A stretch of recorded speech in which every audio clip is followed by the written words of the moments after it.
saya akan melanjutkan penjelasan saya tadi. Terus yang kedua, jenis karakter melakonis. Seseorang yang memiliki jenis karakter melakonis biasanya adalah seseorang yang tidak suka bergaul dengan orang lain atau introversis, pemikir, dan memiliki sifat pesimis. Pada umumnya juga mereka adalah seseorang yang suka berpikir secara mendalam, serius, tekun, suka berkorban, dan cenderung idealis. Walaupun mereka tergolong introvert, namun mereka memiliki jiwa sosial yang sangat tinggi dan suka membantu permasalahan orang lain. Terus yang ketiga, jenis karakter koleris.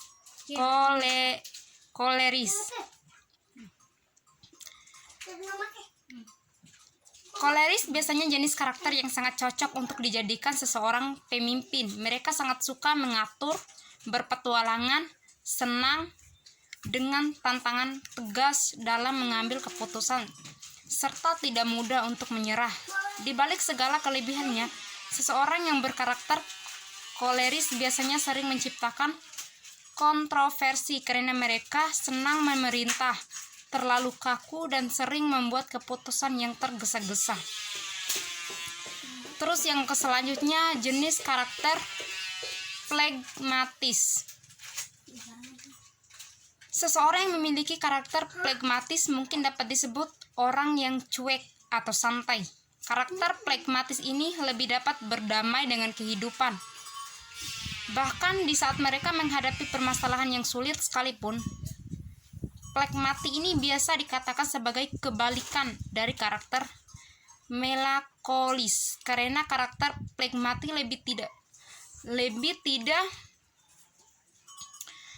tidak bisa memendam dendam dan rasa kecewa terlalu lama. Sikap persahabatan dan cinta damai yang dimiliki oleh seseorang flegmatik malah membuat dia sering dimanfaatkan orang lain.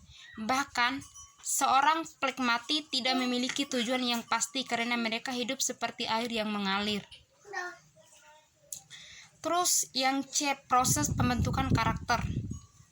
Seseorang sejak lahir hingga berumur 3 tahun atau bahkan hingga 5 tahun, kemampuan nalarnya belum tumbuh sehingga pikiran bawah sadar mereka masih dalam menerima seluruh informasi dan stimulus tanpa adanya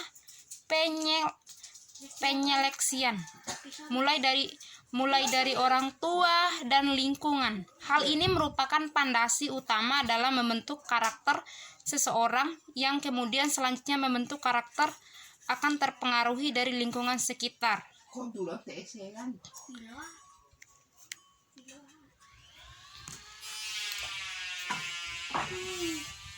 Yang selanjutnya yaitu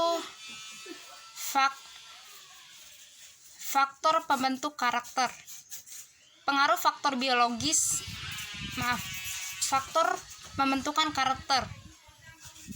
Karakter seseorang tidaklah terbentuk dengan sendirinya, namun terdapat beberapa faktor yang mempengaruhi pembentukan karakter ini. Berikut beberapa faktor yang mempengaruhi karakter. Yang pertama, faktor biologis.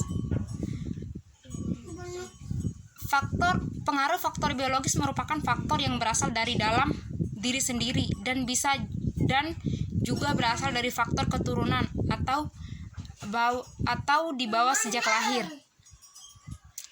Terus faktor lingkungan. Selain dari faktor biologis, karakter juga dapat dipengaruhi oleh faktor lingkungan seperti lingkungan hidup, pendidikan, kondisi masyarakat, dan juga semua faktor eksternal yang memiliki dampak terhadap pembentukan karakter.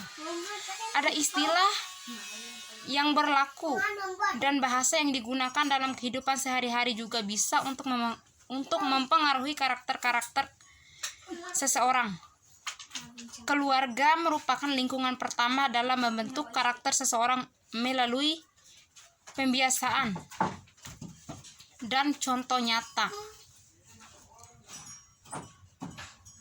Yang selanjutnya, contoh karakter.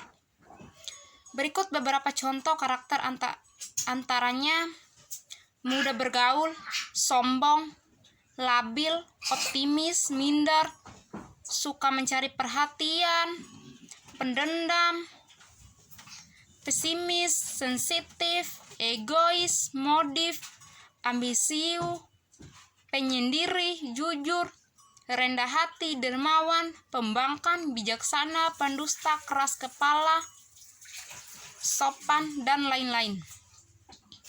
Terus materi selanjutnya yaitu etika. Pengertian etika. Etika adalah suatu norma atau aturan yang dipakai sebagai pedoman dalam berperilaku di masyarakat bagi seseorang terkait dengan sifat baik dan buruk.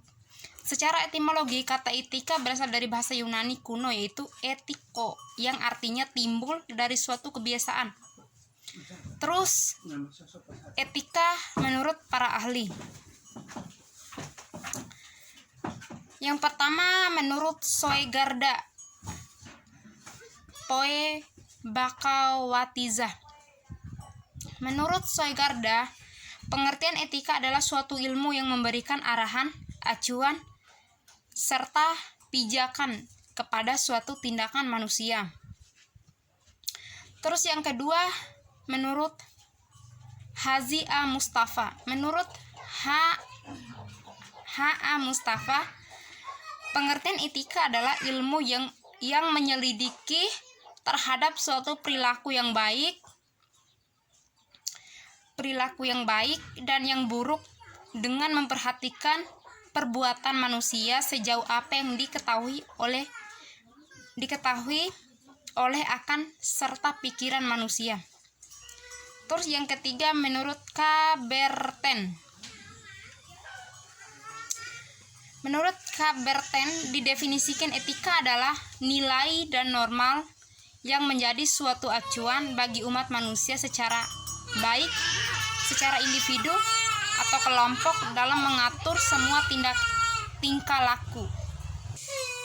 Jenis-jenis etika.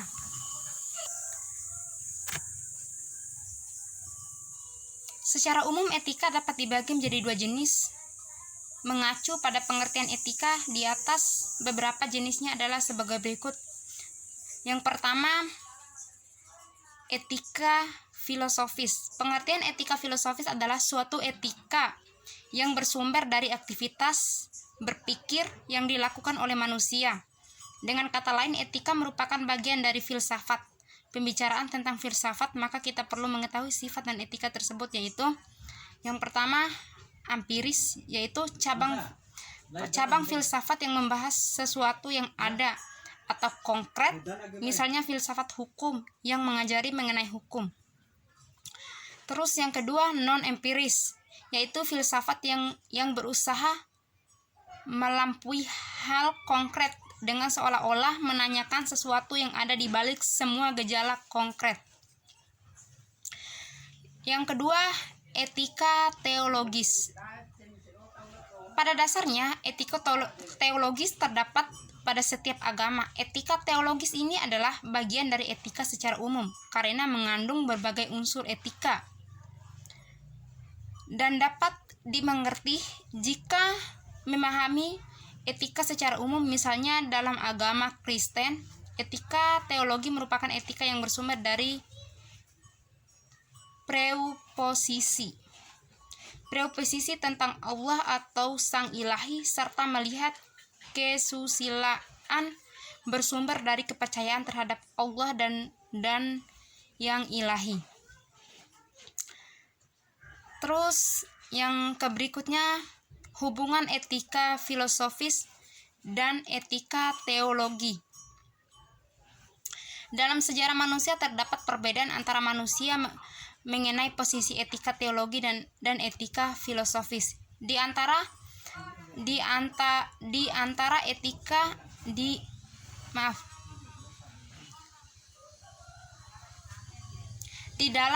di dalam ranah etika ada 3 pernyataan yang paling menonjol dalam menanggapi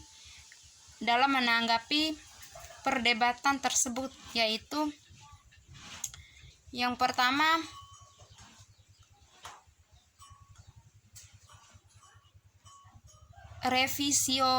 revisionisme. Revisionisme. Pernyataan mengenai revisionisme berasal dari Agustinus, di mana ia menyebutkan bahwa etika teologi memiliki tugas untuk merevisi, yaitu mengkoreksi dan memperbaiki etika filosofis. Terus yang kedua, sintes. Tanggapan mengenai sintes dinyatakan oleh Thomas Aquinas tahun mungkin 1225 sampai 1275, di mana ia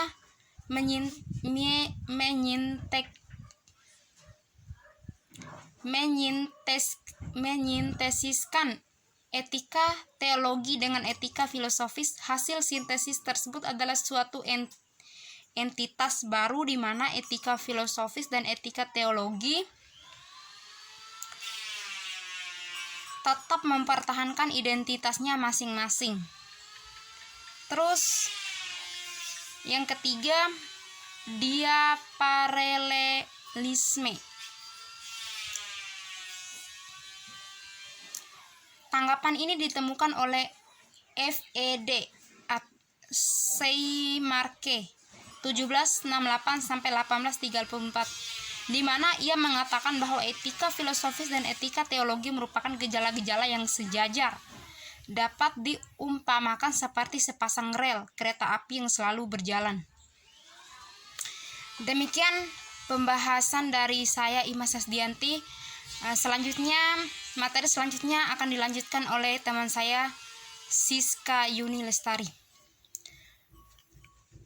Mohon maaf bila ada kekurangan atau tutur kata saya yang salah. Saya akhiri. Assalamualaikum warahmatullahi wabarakatuh.